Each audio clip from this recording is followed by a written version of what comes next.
Hello everybody, With here. Today I'm going to show you how to lubricate your Rubik's clock.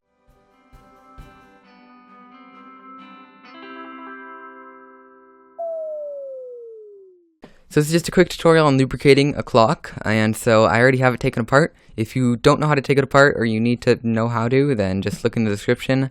I have a video that I just made of me taking this apart and putting it back together once you are done with this.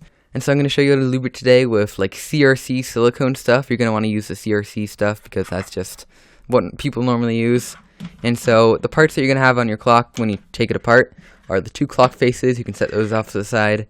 The two black parts where all the clock parts go, set that off to the side. And the two screws that go with it. The springs you can all set off to the side. And then on each of these pins you're going to have these two little plastic washers. And you can just put those off to the side as well. Okay, so now that we have all the parts that are really needed for this, we have all of these clock parts, the two-sided clocks, the corners, and these. And so these little pins have actual pins inside of them, these little metal parts, which go back and forth, which is what keeps the pins in place. It's actually really kind of cool how it works. They move back and forth inside of it.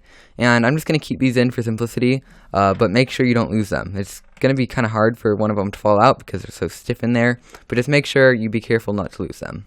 And so what I'm going to do is I'm going to lubricate all of the pins, like all of this part of it, and I lubricate all of this half of the clock faces like this.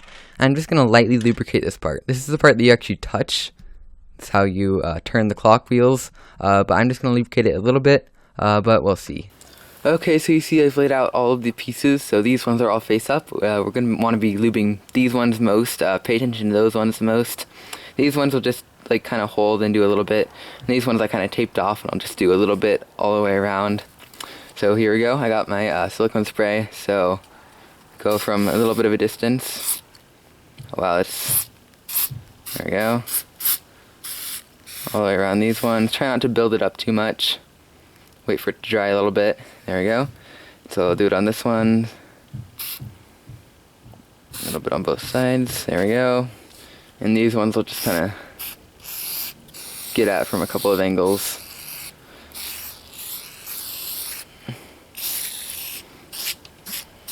And I think a couple of these actually got a little bit too much, just built up a little bit. I'll just turn them upside down for a little bit. And then I'll just leave these out here to evaporate. Now be careful when you're doing this not to let the silicone kind of leak into the newspaper too much and like get the bottom of the pieces, because I actually got a little bit of newspaper that got kind of imprinted on some of these pieces, but luckily it came out with a little bit of glue gun.